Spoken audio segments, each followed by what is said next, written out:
Hello, world, and welcome to the Innovation Coaching Podcast. My name is Klaus Rostel, and with me today I have Bernd Gibson. Bernd, tell me how I can help. Well, I kind of juggle around with a couple of worlds at the moment. So I have some kind of a day job that pays most of my bills, which is working as, well, traditionally you would say as a teacher, as a professor, as a lecturer, whatever, a trainer in academia and also in the corporate world. I'd like to call myself a learning experience designer instead and facilitator. So I kind of try to change the system a little bit from within in my small sphere. But I would like to. I recently published a book about things that I think should be done in education. So it's called The Immersive Theater of Learning, where I take inspiration from immersive theater and the experience economy to kind of change education and training. And I would love to reach out into different worlds, to work with people in different areas than education, to bring them into the world of learning and to create projects that are not only memorable, but also transformative. I love that. I love that. And I love that title for the book, by the way, just so that's out of the way. Really, really nice. So I guess the first question is, what's stopping you, or where's the hurdle? Because that sounds great. And if somebody called me and said, hey, I'm in education, I'd like to bring in people from different spaces, do you know any? Then I'd throw in 10 names without blinking and then 100 more after a bit of thought. What's getting in the way? What's stopping you? I think the older I get, less and less, because in previous years, I think I've paid too much attention to the people around me, to stability in the business, to money as well. And that's important. I mean, I don't want to neglect that side, but I think a healthy amount of risk taking is would be beneficial. So I've already started reaching out to people. And for example, currently I'm working on a project which is some sort of retreat, and I'm working with an orchestra conductor. And so we want to work on the Cindy Eagolf, and we want to work on the importance of sound and silence in human interaction. And so we want to take people to a very remote place where you have absence of sound, where you have only natural sounds and so on. So a little bit like a retreat in a Buddhist monastery, but without the Buddhist stuff. And work on listening, work on communication and that kind of stuff. That sounds amazing. It is amazing, but the thing that is probably difficult is if you don't do that all the time, is actually developing an audience, developing the business, developing the need for it. So that is the thing that probably needs the most effort. It's relatively easy to put it together in terms of ideas, because as soon as you find a partner you can jam with and who is on the same wavelength and it's a kind of complementarity of ideas, that's great. But then you look at each other and say, okay, but who's going to sign up? Who's going to pay money for this? If you do things for free online, a lot of people show up because they love the idea. But as soon as money is involved, it gets a little bit more difficult, because there's a lot of offer out there as well. So how can you distinguish yourself? Excellent. Okay, so now we've got a handle on it. And I love that project, by the way. There are three things that come to mind immediately, like three pathways towards that. So we'll take them in kind of a order of least pain to you. And that means, of course, least effectiveness. And the first is to look at ecosystems, right? There is with it, when something develops, whether it's ice hockey matches or yoga classes or corporate trainings or hotels, then an ecosystem builds around it. Because the moment somebody does something, let's say we have this Buddhist retreat without the Buddhism. Let's just call it that for the moment, the sound and silence retreat. And if that was a business that was running and there were a million doing that a year, it was a whole thing, then you would suddenly have people who are like, I train people to do these things, and I sell these things, and I help people when they come back from these things, and I support with software booking for these things, and I help with whatever it is. I sell snacks to these things. A whole ecosystem builds around it. Whenever something is successful, other people think I can't do the thing, or maybe I could, but I can do the thing around the thing. Now, you don't have that yet, but what it means is you might be able to tap into existing ecosystems. And ecosystems, a classic ecosystem is with one-day experiences in tourism. There's a lovely company called Arrival. Hello, Bruce, if you're listening.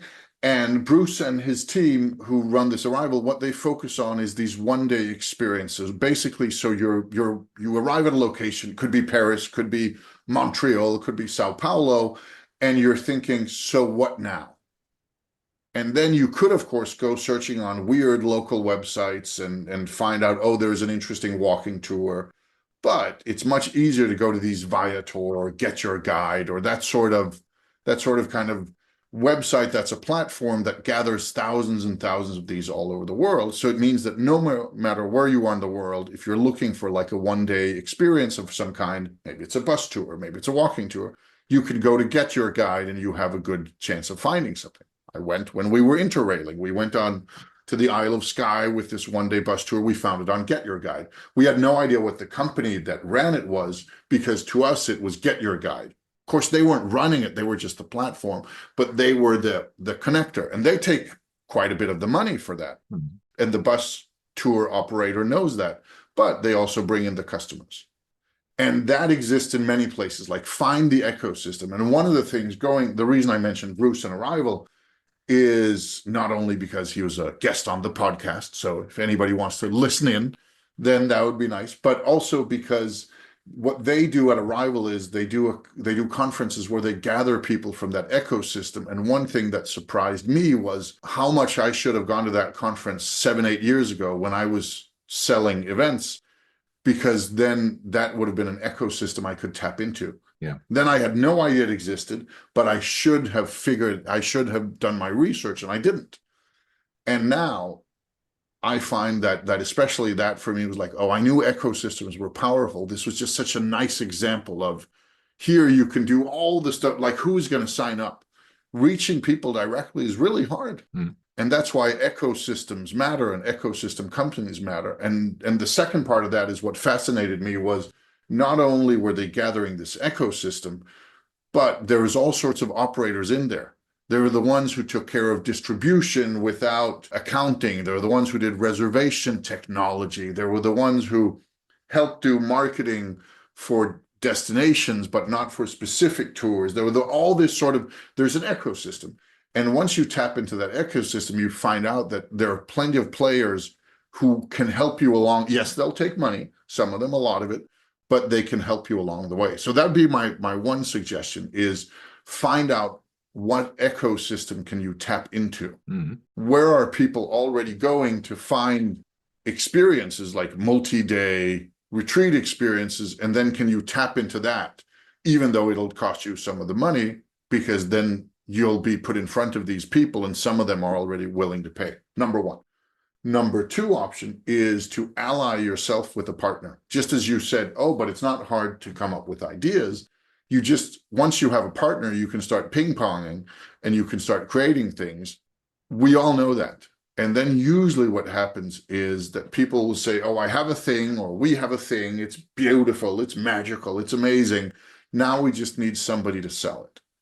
This is a classic, right? We come up with something brilliant and we can't sell it because that's hard. And then we think, we are brilliant. It is brilliant. We just need somebody to take care of. Isn't there some marketing person out there who can sell it for us and then they can get a cut of the cake? Well, the reality is that yes, but that cut of the cake needs to be pretty big because that's a big thing. And even more important, they should be involved. In my experience, they should be involved a lot earlier. They should be involved in the creation. that since I coach people, I often find they have like, here's the thing I do. How can I sell it? And very often the answer is, well, you can start by changing the thing you do. And then you can change who you want to sell it to. And then you can change how you want to sell it. And now I can help. Oh, wait a minute, I already did, right? Because marketing and sales and that sort of business development circus, wherever you put yourself on that, a lot of it is about changing the thing. And the way you market the thing and the way you sell the thing, of course, changes depending on how it's constructed. So my advice there would be maybe bring in a third partner, somebody who's strong on that, who doesn't know anything about silent retreats and doesn't know anything about experience design, but knows how to package and how to sell, and say, hey, you're not some add-on piece of human dung that we will pay to do your dirty thing because we have to, but instead say, hey, you're a valued third of this group or half, whatever it looks like, and we think you have just as much to contribute with because you look at it from a different lens. So that would be the second one, which is harder because those people are not easy to find. It is very, very easy if you know just a little bit about sales or a little bit about marketing or bringing in money anyway. Then you will generally be bombarded by people who say, hey, couldn't we do a thing together? And by do a thing together, I mean, couldn't you sell it and then I'll tell you what it is? Those offers, there are plenty of those. But somebody coming and saying, hey, I have this idea. I'd love you to work with me on it because you have strengths I don't have. And maybe together we can make it into something truly magical. That's a very different proposition. So that's number two. They're harder to find. It means that you'll have to suddenly have somebody else in and have to listen to their silly ideas, and that can be tricky, but that's doable. And then, of course, the third part, which is by far the hardest and the most effective, because most people don't do it, is learn how to do it yourself. Say, all this time that I spent studying education and I spent on trying to change the world, maybe I'm going to devote some of that time to learning how to actually monetize it, learning how to get it out over the ramp. And my evening podcasts are not going to be a new podcast on immersive theater or watching that mini documentary on the role of avant-gardism in French expressionist theater in the 1910s, which sounds great, but instead on how to sell to corporates or how to package or how to, one might even read a pricing book or two, right? All this sort of thing, which is really effective, but also really hard, especially because a lot of us go in, and I went in with this idea of, oh, I don't want to. And the more I got into it, the more I realized, hey, this stuff is interesting. Wow, this is really cool. Not from a, oh, let's make a lot of money, ha ha ha, but from a, hey, let's change lives. And if we can pay bills as well, that would be really nice. And oh, there's a lot about psychology and behavior design and humanity and feelings. And oh, I also now understand my relationship better. All that sort of stuff. That's by far the most effective is turning into that person or learning how to be that person yourself. It's also hard work. And for a lot of people, there's an identity thing there. They're not salespeople who say, well, maybe you should be. It's going to serve you well. That was a very long answer with three potential hooks we can dive into. Do they make sense? Absolutely. I love all three of them. And I mean, they're not totally new to me, but it's nice that you pointed them out in this kind of three-tier approach. And I think it's also possible to combine them, of course. I mean, for the moment, what makes most sense to me, and that's also I love the word ecosystem because there is a connection with sound and silence. So, and that's probably the easiest to do, and it's also maybe the first step because one doesn't exclude the other, I think. The thing that I think I or we should be careful about is not to tap into ecosystems that are a little bit like what I would call inbreeding communities. So where you only sell to your own members. And usually these members are not people with a lot of money. Mm-hmm. So they're all people who want to do basically exactly the same as you. They may not have the same ideas, but it's basically just selling for people who are like you. And I know a lot of organizations there are a little bit like that. They're great communities. So you can have a lot of ideas going here and there, but I don't think it's very effective to sell inside these communities. Rarely, especially not if you're selling something that is not cheap. If you're part of let's say you're part of a speaker community and there's 1,000 speakers and there's online groups and there's some events and it's fun and everybody's talking about how we should all get paid and we should stop doing stuff for free. And whenever you say, great, do you want to hire me? Then it's silence.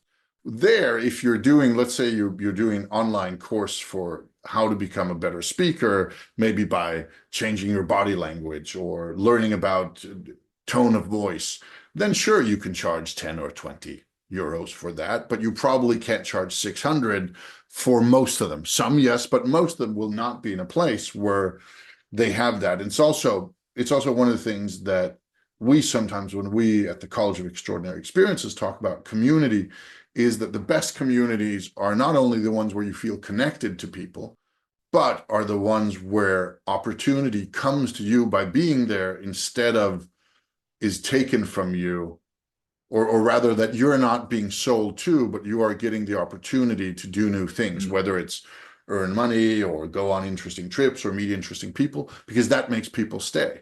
Yeah. And it's one of the things we've been discussing in our college community is not only how do we have a place where people connect to each other without feeling somebody's selling to them all the time, which we've done that, I think, nicely, but also how can we actively create opportunity for the members of our community, even if it's not big things, but just small things. How can we help create that? Because there's a better chance they're going to stick around. Yeah. That the world is full of places where we, myself included, right, where we say, oh, I want to be part of this because I can see why it would be good for me. And then when it's not good for me, then I'm like, okay, why am I still part of this? Where something that keeps on providing me with opportunity or with joy or with growth, well, then I'm going to stay there. And for a lot of people, especially people who are trying to change the world, then having a little bit of extra money to do so, a little bit of extra paid work is actually a useful thing, right? For people who are retired millionaires, that's probably not why they're looking for community. They might be looking for very different things, but for many of us, that's a factor. So I think you're spot on. And that means being part of that sort of community for inspiration, great. As a place to sell, probably not so great. Yeah. I mean, I'm glad you mentioned the College of Extraordinary Experiences. I mean, that's a place I have been following from a distance. I haven't been a participant yet, but one day I'll do that. That's a promise. And I think what you do as well is with the college is that you have a flexible pricing system. Yes, we do. A little bit of context for those out there listening, because we can't expect you to know about the college. The college is a 5-day event at a castle in Poland. It's about experience design. It gathers people from all over the globe. But what Bern is talking about is we have, when people sign up or when they apply, because you can't just sign up, but you can apply for an invitation, then you choose your pricing level. And we have the free pricing tier, which we call the Fate tier. And that means people say, I can't pay any money, but I'd like this experience. And we have some free spots, not many, but we have some. And then when we get a little bit close to the event, we find some people from that huge list and they get those free spots. But the interesting part here is we also have 3 other prices, and those are obviously not the same, but you get the same out of them. So whether people pay 2,700 euros or 5,400 or 8,100, they get exactly the same, and they choose their own price based on what they can afford, what fits their budget. Are they getting it paid by a big company? Do they have a lot of money from a trust fund? Whatever it is. And we don't ask questions. So we let people basically choose out of these 3 their own price without asking questions, which gives us some flexibility on price, or rather it gives participants the ability to take the price that suits them. And when somebody asks, why would I pay more than the minimum? We say, well, it's because then others can afford, if you pay a bit more and you can afford it, then we can let in others who can afford less. And some of them say, okay, you guys are obviously weird. I'm paying the small one. And that's fine. But quite a lot of people say, oh, that's really nice. I guess, you know what, I could do the second one, or I could do the highest one, or no, oh, that's really nice. I can only do the lowest one, but they make a choice. And very few people make a choice that is not the lowest one, because they instead don't look at here's the price, but oh, here's a price that works for me. And I use that tactic many spaces. It's what I use for my speaking as well. Right? When people contact me, I say, what's your budget? Then that's the price. And if you've got a lot of money, then I'll take a lot of money because I consider myself decent. And if you have no money, then I'll take no money. If you have some money, I'll take some money. And you'll get the same no matter what. And it's a very different conversation. Yeah. And I like that for three reasons. Well, first of all, I think you get a little bit of diversity into the community. I mean, I wouldn't like to turn my events into big corporate events where you have all the big shots who don't care about the money and probably don't even want to be there, but it's their bosses who send them or whatever. So I would not necessarily like to avoid that, but not have them exclusively. So I would also like to have people in the events that have heart and soul to give, but not necessarily the money we're expecting. And that probably gives a great mix then also during the event. So that's one reason for me why this really appeals to me. The second one is also that don't know if sacrifice is the right word, but if you pay something, there's also, a bit of pain, right? So the amount of pain is always is more or less similar. So the amount of money is not similar, but the amount of pain, right? So if somebody earns, say, 10,000 a month, so 3,000 is less pain than for somebody who earns 4,000. And so to adjust that, I think it's also very fair. I forgot what the third one was, but these two are already quite good, I think. I like that. And there's, I can't remember where it is. I want to say Sweden, but I'm not sure that's factually correct. So we'll just say it sounds Swedish without knowing if it actually is, that traffic fines are based on your income. So instead of paying a 100 euro fine or a 3,000 euro fine or whatever it is, you pay a percentage of your yearly income as given by the tax department. Because that means that you can't just drive recklessly because you're rich, because yes, you have more money, but it will also cost you more. And I love that. I love that not only does it mean some of the fines are actually probably quite high, but it also means that you can't just say, oh, I can just pay my way out of the justice system. Sure, to a certain extent, you still can, because even though that 20,000 is going to be, the percentages matter less when you get richer, right? 1% of a billion, if you lose that, probably hurts less than 1% of 1,000, if that's all the money you have, psychologically speaking. But with that said, I like that sort of thinking, and it does open up, as you say, for variety, right? There are, of course, people who have tons of money and tons of heart and soul, but there are also those who have plenty of heart and soul, or whatever it is you're looking for, but don't necessarily have the finances to do it. And sometimes it's somebody working at a big company where you think, oh, the company's going to pay for them to go, but the company doesn't do that, so they pay out of their own pocket. So even though they're working for a $1 billion company, they don't necessarily have access to any of those $1 billion themselves, and they're paying with their meager salary. And you might have somebody who's a struggling artist who's making the exact same amount of money. They just aren't working for Heinz ketchup or Coca-Cola or something like that, right?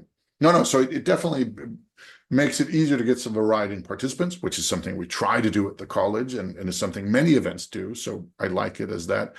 It also establishes trust with people. The moment you tell somebody you can give more or you can give less and both are okay, then there's, for most of us, if we're really under pressure, then we say, great, I can give less, thank you, which is nice. But most of us, then we look at it and say, oh, could I give a bit more? Yeah, I guess I could. Right? Where if you're told this is what it is, that's nice, right? It's really nice if like it's 65 euros, take it or leave it, because then you don't have to think. Then that's just the price and you go. But I find that some of these places that say, okay, here's the price for one group and for another group, but these are very strictly defined and you need to show proof. if you tell us you're a student, you need to show proof that you are a student with the current. And on one hand, I understand that. On the other, it's like, yes, but I also like to feel trusted. I like to feel seen. And we find that, and I find especially that letting pricing be something that's done between us instead of something that's served and then you can take it or leave it is a trust builder. Yeah. But that's a whole complex subject that I'd love to dive into, but let's keep it to a minimum here.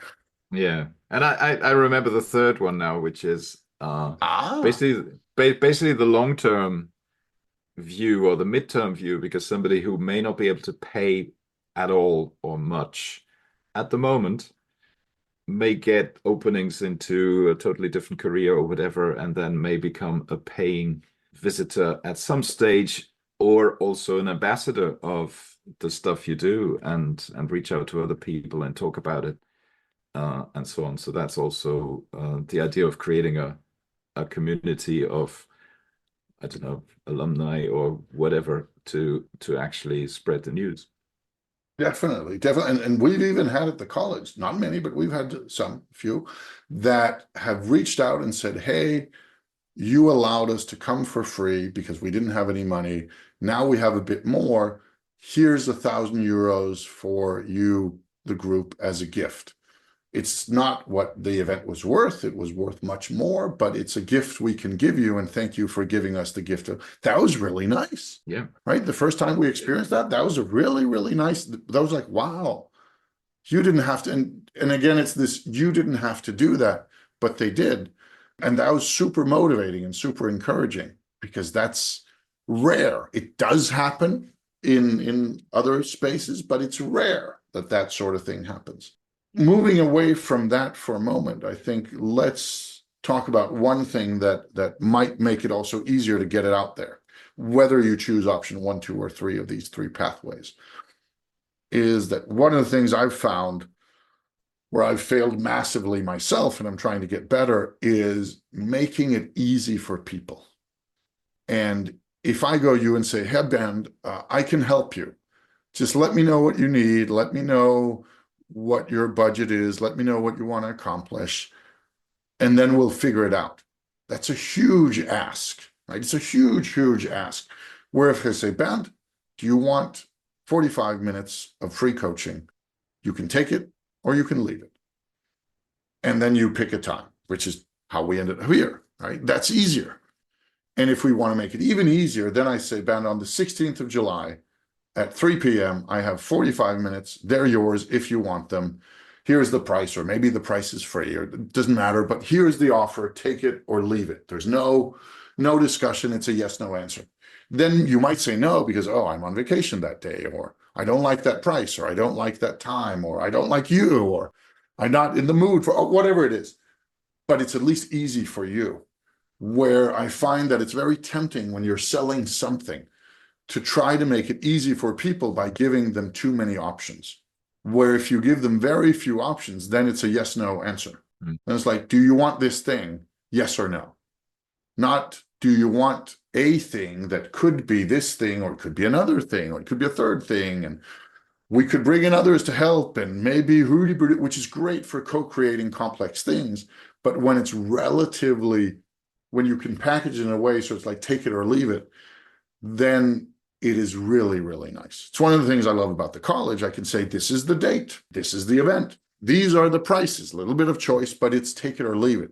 You can't, somebody says, oh, it would be really nice if it was in August. Say, yeah, but it's not. Somebody says, oh, but could you do one in the United States? Well, maybe one day, but right now, this is the event. It's in Poland. It's these days, it's this price, it's these people, it's this style, this is what happens. Do you want it or do you not want it? Because it makes it easy for people to say yes or no. And then either they say yes and you're happy and you start figuring out what does that mean, or they say no and they move on. And when you talk about your thing, I think that it'll probably be easier to sell and to market if it's not, hey, we do this thing. Do you want to talk about how we could do it for you? But here is the thing. Do you want to be part of it? Yeah. Yeah. Right. So instead of selling it to a company and say, we could do this for employees, say, these are the dates, this is the location, this is the time, this is the price, or these are the price options, this is how it functions. Do you want it or do you not want it? Yeah. Because it's so nice as a consumer or as a buyer to have these yes or no options, because our lives are complex and filled with, oh, do I want it in red or black, right? Sometimes Henry Ford and his, you can have it in any color you want as long as you want it in black. Sometimes that's worth remembering. Yeah, I mean, that resonates with me to a large extent, not totally, because I love personalization, obviously, but upfront, I think, I mean, it's a bit like the experience I've had with a book. I mean, I didn't actually write a book to become a best-selling author, and I probably won't be, but to have something out there which I can identify with, and which is about me, and which is about what I can do, what I want to do, and so on. And so it gets some attention, and I'm very happy about that. But then I can't change it now, right? So it's out there, and it's a pretty rigid thing, right? So it's there's a lot in there, but it's just a book. But then I can take little pieces and turn it into modules, and I can do. I've started a learning series and so on. So I can do little things around it, but it's good to have that one thing as as probably as a lighthouse somewhere, so that people can navigate towards and take it from there. And it's a yes no option, right? Do you want the book or do you not want the book? Yes, sure, you might be able to get a free copy off of you if you're really nice and meet you at the right cafe in France. But it's a yes no thing. It's not, oh, but I'd like the book to be about this. And like, okay, but it's not. This is the book. This is how it is. And while that's of course annoying, because it would be nice if the book was exactly what I needed, it also makes it easy to say, do I want it or do I not want it? Where if you say, oh, should I write you a book? Like, what could it be about? What do I need? What do I want? What can you do? And suddenly, oh, too complex. Let me go watch some Netflix instead. I also have to cook dinner. Where if it's this is what it is. It's like, okay, yes, I want that, or no, I don't want that. And then you can look at, can I afford it? And do I really need it? And suddenly you need to cook dinner anyway. But it's a much shorter decision-making process because we get overwhelmed. And therefore, things that are, as you say, you can't change them. It's nice that the lighthouse doesn't move, right? A moving lighthouse is probably more effective, but there's a nice thing about the lighthouse effect, especially in business, is that it doesn't move. And you can say, I want to go to that place or not. If I want to go to Paris, it's not that Paris tomorrow is going to be in Brazil. And it's a laughable idea, but for a lot of business, that's how it is. It's like, oh, do you want to go to Paris? Yeah. Where is Paris? But Paris is in France, right? No, Paris is now in Brazil. Do you still want to go? What? No. But this is not what I wanted. This is not what I thought. And we're so used to it in some places of our lives. This, I want to call it this permanence. This is how things are. You can tap into them or not. And then in other places, we're struggling with that because it's so easy to make it flexible. It's hard to make a mobile Eiffel Tower, right? There's a reason it's been there since 1889, that it's hard to move around. Where it's pretty easy to create a software development company that one day does mobile apps for dog walkers in Singapore, and the next day focuses on developing psychological checklists for self-learning for soldiers on duty, right? You can easily switch between those two, especially if you've got a good team. But for somebody trying to navigate what's there, it's really hard if everything's moving. So I like your lighthouse analogy. Thank you. Yeah, definitely. Yes. I mean, the conversation has given me a lot of ideas, or actually the main value, I think, in this conversation for me is that it frames ideas that I've probably already had, but you formulate them in a way that make them clear, and so they resonate with me. Thank you for that. There are also some openings that I haven't thought of. And yes, so one of the challenges probably also in these projects is and that's a challenge for everybody who's creative, I think, is to devote the right amount of time and energy, and also not to take too much on, to put too much on your plate, too many different things, and then at the end of the day, only achieve very little. So I think that's also something that takes a bit of discipline, which is not necessarily the the part of people who are creative that is the most the dominant streak. So yeah, so I probably need to work a little bit on that as well. So how much time in a week do I devote to this project? How much of my energy, how much of my budget, and so on. So all that kind of thing is also something I need to be very clear about. So here, there's a piece of advice from my role-playing past that might be useful. That is that I've been part of role-playing nonprofits. I had a role-playing company for many years, but as part of these nonprofits, especially, there's grant writing and foundations giving out money for various projects. And some people in our communities were very good at getting access to some of these grants, and others were less good. I've done quite a bit of grant writing, so I have some experience with it myself, gotten a couple of millions that way, not for me, but for projects. And there was a breakthrough moment for me as mindset many years ago, because I learned somebody else was doing something very smart and I was not doing that.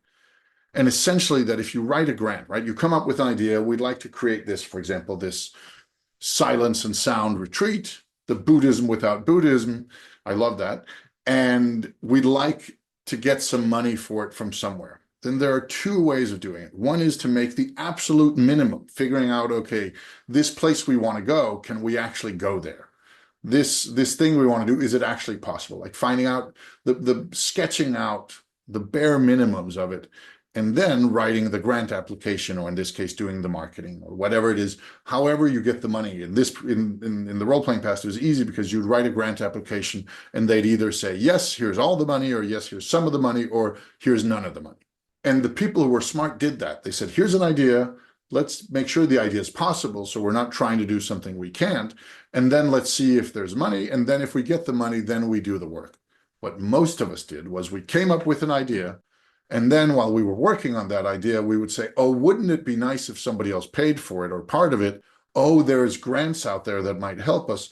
Oh, let's write a grant application for the stage or the book or the transport or the pizza or the whole thing, and let's send that. But we're going to continue doing the project no matter what, except now we think we'll get the grant funding. And then if we don't get that funding, we'll still do the project, now just with a terrible budget. And we're so invested in it, we're going to do it anyway. Because we would fall in love with the project before we found out if anybody was willing to put money into it. And that's the classic artist approach. Is I want to do an ice sculpture of 16 pelicans fighting over a polar bear. And I'd like an art grant to do that because I also have rent to pay and ice is expensive and it's going to take a long time. And then instead of saying, then I send the application, then I start working after I get the money, then instead I start working and I borrow money from friends to make it work. And then when I don't get the application money, then I say, oh, I'm so invested now that I'll keep working and try to scrape by, and somehow I sell it to a local gallery for a tenth of what I'd been applying for, and I make it meet. And then I think, okay, I'll do it differently next time, and I do exactly the same. This is classic, and I was there, and I know that too well. But it's not smart. And the more kind of commercial I've grown over the years, the more I've come to realize, okay, this is not about grant applications. This is about mindset. Do you first do enough of the thing to sell it and then build it, or do you build it and then sell it? Both are valid approaches, but they're not the same. And the one that is the most frustrating is if you build it and nobody comes. You spend 3 years doing the thing and nobody comes, right? Where then it's sometimes better spending 2 weeks on building the marketing for the thing and then finding out nobody cares. You loved it, but nobody else did. And then you can make the decision, okay, do I want to do it anyway because it's so important to me? Do I want to paint this painting no matter what? Or do I then want to do something else? Or do I maybe change it? Or what do I do? And I'd say that how much work to put in, it's not so much how much work to put in on the project, it's what sort of work. And I think that from what you just mentioned, you're already, you know, it can be done. You have a rough idea. And that means it's so tempting to sit down with that partner and think about, oh, what are we going to do on Friday? And how about this thing? And oh, we could do this and this and this. And then suddenly you can easily spend a ton of time refining the thing that nobody knows about. Where if you instead said, good, no more talking about the thing, let's talk about how do we get people to sign up. And then once we have 5 people signed up, 5 paying participants out of the 50 we want, then we can talk about the thing. Yeah. Where the other thing, it's tempting, it's nice, but it means that then you stay in your comfort zone. You stay in the design zone instead of going to the get the people zone. Yeah. Yeah. And the funny thing is that in most of what I earlier called my day job, even though that's not a very generous term, so I love what I do. I mean, I wouldn't do it if I didn't love it. But a lot of times I function like that. So somebody comes with a request, and actually that's probably also my strength in selling, is not necessarily going somewhere and saying, okay, this is what I can do and so on. But it's usually word of mouth. So I did a good job somewhere, and then somebody talks about it, or it's on social media or whatever. And then somebody else comes to see me and says, okay, can you do something similar to us? So very often there are requests, and then you talk about the project, and then it emerges and so on. And basically I won't start designing before I actually get the contract. And that's the right way around, right? So that's good. And sometimes I do things pretty last minute, but they still pretty much work out. And so the temptation, and I totally agree with you, the temptation with these creative projects that are new and that you are initiating and not the client, is that you get carried away with all the design work before you have one single paying customer. And then you start,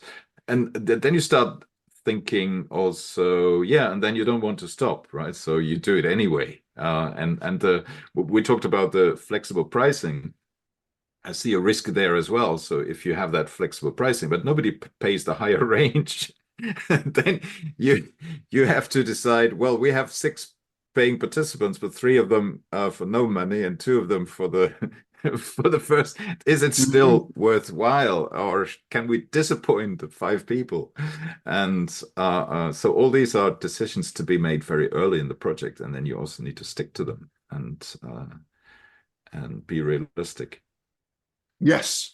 And it also means that when you go into a project, if you're very clear with yourself on what are the risks here, or where is it going to be hard, and if you can eliminate some of that, right? This podcast is a good example. When I sat down, I first asked on LinkedIn, hey, I'm going to do a podcast again. Here are 4 formats I've been considering. Which one do you like the best? There were most that voted for this. And then I thought, okay, now I'm doing this, because then there's at least some people who said they want to listen to it. And then I thought about, okay, how do I get a lot of listeners, and how do I help a lot of people, and how do I make a lot of money and become rich and famous? And then I realized, yeah, that's all going to be nice, right? It would be nice to have 1 million listeners. I don't think there are. I don't know, because I don't check my numbers. But that would be nice. But that's also very hard to control. It would be nice if it brought in paid coaching clients. That's also hard to control. What can I control? Well, I can control, do I have a good time? Do I enjoy doing these things? Yes, I love doing this, right? I love it when people like you say, hey, Klaus, please help me with something. I love that. It motivates me. It also helps keep me sharp, because I get to hear about a lot of different problems. And of course, I learn something every time. So then I thought, okay, so as long as people have a good time being here and feel it's valuable, and I can't control that, but I can sort of influence that by not being too much of an idiot. And that's more controllable. And then the other stuff can be a bonus, but it's not necessary. So I said, okay, so this podcast, before I started, it needs to work even if there are no listeners. And to some people, that's what isn't it a podcast? Like, isn't it going to have, and I say, of course it's going to have listeners, but the listeners are a side effect. The real stuff, the real value, both for me and for others, is these conversations. And then if there's a lot of listeners and if something comes out of money-wise, that's a bonus. It's a nice bonus, but it's a bonus. Because else I'm going to be sitting there checking listener numbers and, oh, okay, I'm going to see out of every 8 conversations, 1 turns into a paid client, or out of every 16, a speaking gig, all this sort of data tracking that we're so in love with because it's tempting and easy. And the reality is, if I can just remove that, then I don't have to worry about that, because then every time something comes in that way, I say, oh, how nice. Oh, my day just got better. Yeah. A little bit of sunshine. Right? I live in Denmark. If I don't live for the sunshine is a bonus here. It's not the default. And I felt if I could do that, then it was much, much easier for this to be successful and for me to be motivated when it was hard and when I didn't have the energy and when something failed, where if I was motivated by the external stuff, then it was going to be tough. And here I think for you that going in and saying, either we start working when the contract is in place or when some sales are done before we get too deep into it, or we go the other way and say, we're going to do this and we're going to find out of our own pockets, we're going to find the money for the first 20 participants. And we're going to set that aside as a marketing expense. Exactly. And mentally it's gone. And that means if you get 20 paid signups and you don't have to spend any of that money, then you celebrate. Then that's good. But if you get 10, then you're like, okay, then we celebrate for 10. Yeah. And if you get 0, then you're just where you knew you were going to be and you're still happy. Yeah. And I think that is the trick, that it's not, there's nothing against doing something for free or doing something just because you love it or paying yourself. That's fine. We all do that. But being clear on what sort of project is it? Yeah. If it's a money-making project and the thing that, and you're not going to do it without the money, then maybe make sure the money's there before you do it. And if it's a passion project, then don't worry so much about the money. Just say, okay, I'm going to do it no matter what. And if nobody pays, it's good. And if somebody pays, it's even nicer. Yeah. I'm glad you mentioned that about the marketing, because that's an option we considered as well, to do some kind of almost a secret event, right? Like with friends or with people who showed interest and so on. And okay, they pay for expenses, but not the usual amount.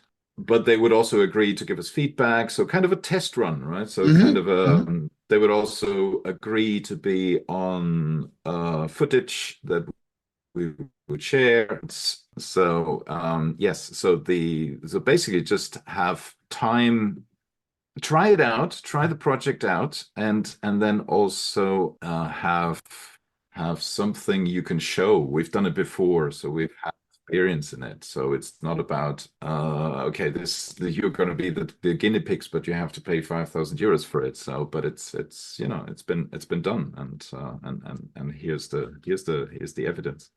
Exactly. And then it also gives you the chance of finding out how is it to do, right? Let's say you do it and you hate it, right? It looks so good on paper, but you hate it. It turns out that this sort of sound silence thing, the Buddhism works best with the Buddhism, right? Maybe that happens. Probably not, but maybe. It also gives you a chance to say, okay, well, we did it. And now before we go too deep into it, we're killing it already or changing it, right? No, so I love that. I think that's a brilliant idea. It's also going to be the place where we round off. And so we'll round off with a brilliant idea from you. That's a good place to stop. And that means I'm going to do 2 things, which are very standard on the podcast. One is, the most important one, is to thank you for being here. Thank you for sharing this, not just with me, but with other people. There's definitely somebody out there, even though I said listeners aren't critical for this podcast, they're still there and they're still nice. So there's probably somebody out there who's sitting and thinking, you know what? That resonates with me. I'm sitting with some of the same challenges. So thank you for sharing that, not just with me, but with the world. That takes courage and that takes generosity. And second, thank you to all our listeners out there. It's been nice having you listen in, even though we can't hear you. You can hear us. I mixed up the order, but that's okay, because the second thing I want you to do, Ben, is I want you to think of 3 things from this conversation, 3 takeaways, and share them with both me and our listeners. First of all, I would like to thank you for the opportunity. It was great. I mean, I kind of jumped in, so I signed up 2 days ago, and now here I am, no preparation whatsoever. But I think that was the best thing to do. So no worries, no whatever, and it was great. And so three takeaways. First, number one, I would say the ecosystems. So check out where they are and which ones work best for our project.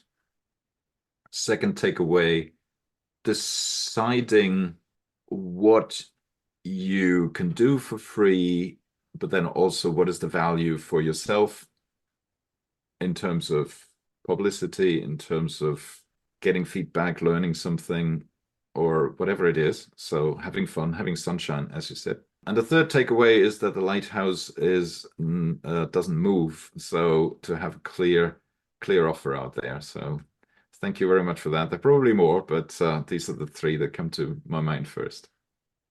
I asked for three, I got three. I'm happy. Thank you for that, Ben. And to all of you out there, you've heard Ben Gibson and you've heard me, your host, Klaus Hoste. Thank you for listening.